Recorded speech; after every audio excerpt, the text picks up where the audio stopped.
was Jeffrey Dahmer really executed? Or did this dead brain-eating snake just form new skin? Judge for yourself, or find out tonight on BED News. With Kareem as the king of the league, boredom struck all the players and devastation was inevitable. So they called on the greatest king they had ever known. I'm just going to change my name to Champ because, no one believes me that I'm a champion. They called the Kingslayer.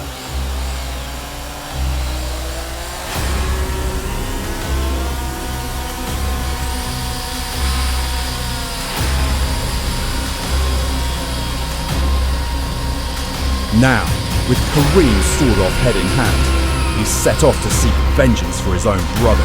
Prince No More Dean was his next victim.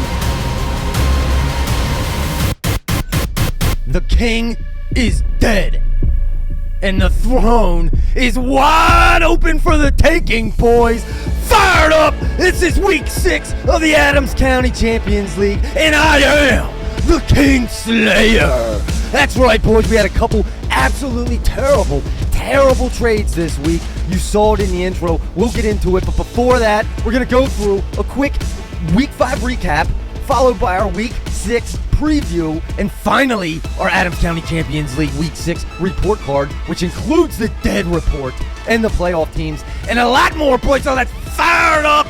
First and foremost, last week, week 5, I took on the former champion. You saw it. I sawed his head off. 101 to 83, boys. Hello. Some bad starts by Kareem was the storyline here. Nick Chubb and Darren Waller on the bench cost him the game. It's the worst kind of loss you can have. He would have won if he had the correct lineup. Not only that, boys, he lost on Marion Hampton for 4 weeks plus a bye week. That puts him out for over 50% of the remaining of the season. He was the 3rd lowest scoring team this week, and he went and lost his brain after the game with an awful trade to Austin, which will cost him even worse than this loss did. On my side, we got to have Travion Henderson improve, boys. He's got to get better, and he might have got the break he needed with that injury. Higgins got a new QB. I don't know if you heard of him, Joe Flacco. And hello, Waddle to wide receiver number 1. Moving on, boys. It was Derek taking on Jed. Jed with the worst lineup I've ever seen, ever. However, he was only the 2nd lowest scoring team of the week. Oh my goodness, in the shocker of the week, Jed actually maybe hit almost projections. 5 of his players combined for 6.2 points total. Yikes! On Derek's side, the Rico pickup and play. Oh my goodness, Rico Dowdle 200 yards and a tutty. The storyline of the year is Derek's running backs. Until we might have just traded away Jonathan Taylor. We'll get into it, but it was Derek 143, an absolute shabakin over Jed to 81. Moving on, Austin 140 over Jordan. A big surprise this week. Jordan started off strong. He thought he was going to win. His entire team underperformed. Now, there is a rumor out there that there's a Zach curse, a BEG curse, that if you traded with him, he might have got you bad. Well, I don't know. And Brock Bowers, it looks like he's going to be out again 2 weeks in a row. Brock Bowers, his only tight end. He started a Tommy Tremble. I trembled when I saw it. Oh my goodness, but on Austin's side, Michael Carter saved him. He got the Michael Carter over me, the Mercasset idiot, dropping the ball at the goal line. And just Javonte Williams, absolute steal. It was Austin 140 to 104 over Jordan. Moving on, Shane puts up his best week of the year.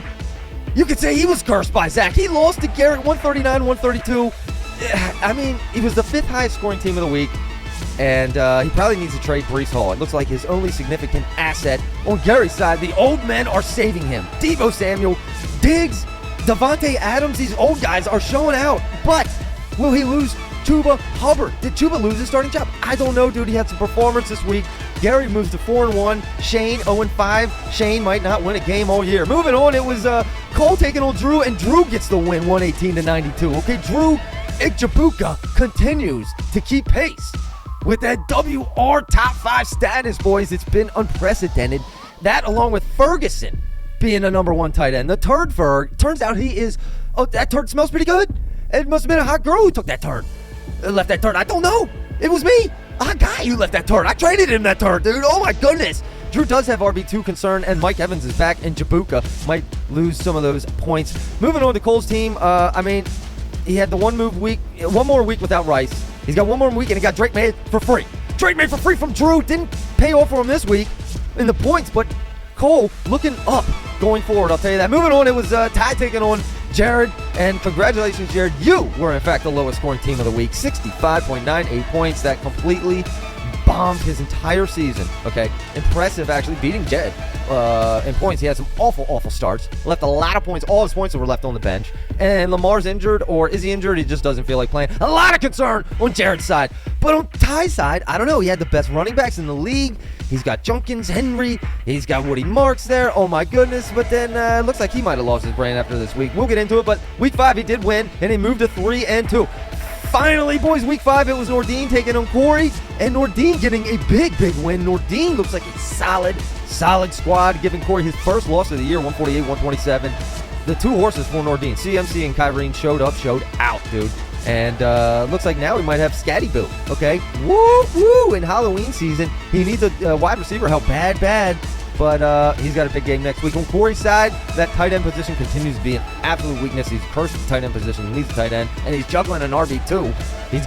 This was his bye week for Bijan, so you could say not a big loss for Corey. He put up 127. I'm not worried about Corey. He moves to 4-1. All right, boys, before we get into standings, let's move to week 6 preview, and we have some huge matchups this week.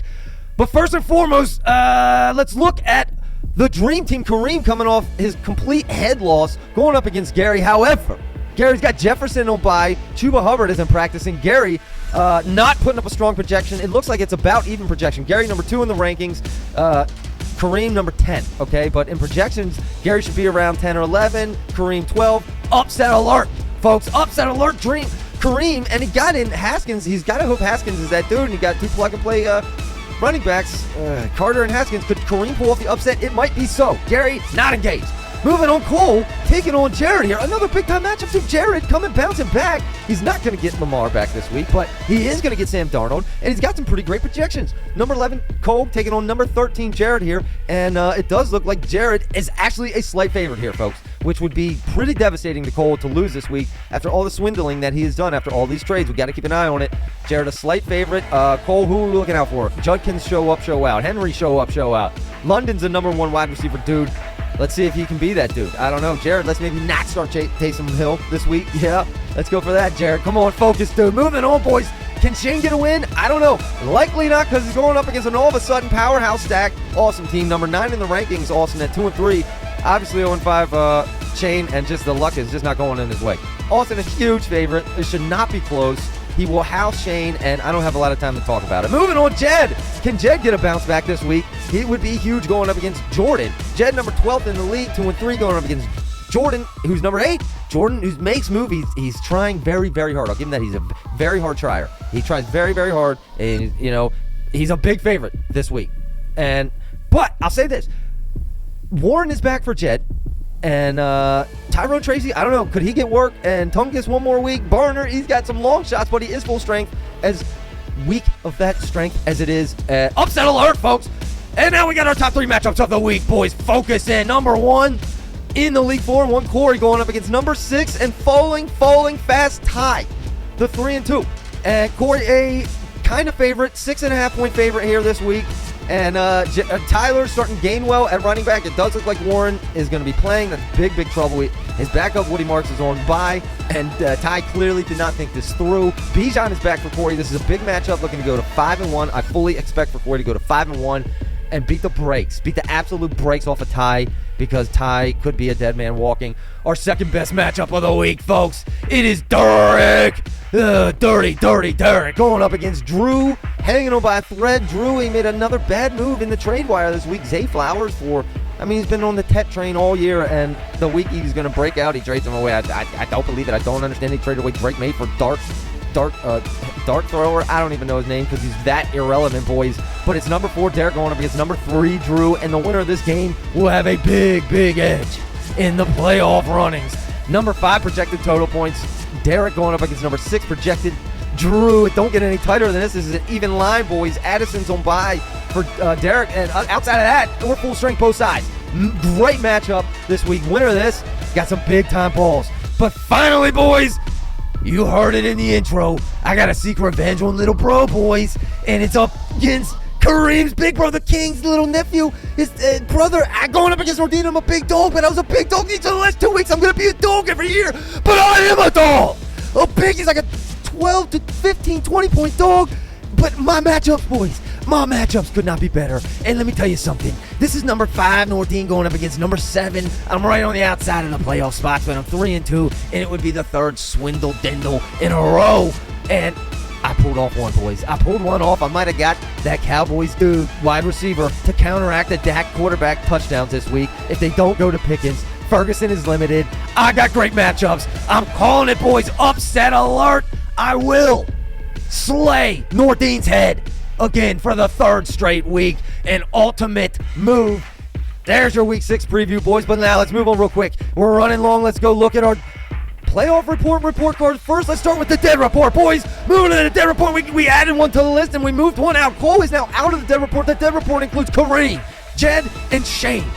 Kareem traded his brains out. Jed never had a good team to start with, and Shane is a work in progress. We don't have a lot of time, boys. Moving on to the top 2 buys will remain the same. Top 2 teams are Corey and Derek.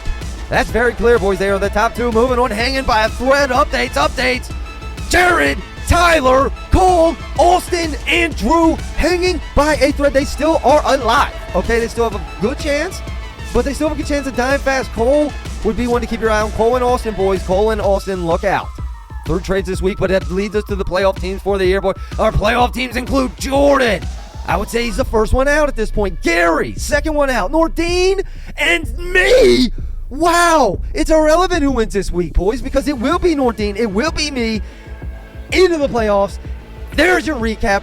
Week 5 concluded. Week 6 preview. Let's get it started. Eagles tonight, boys. Can the Kingslayer do it again? I've been in the kitchen, boys. I've been in the kitchen cooking. And you officially have been served by BEG.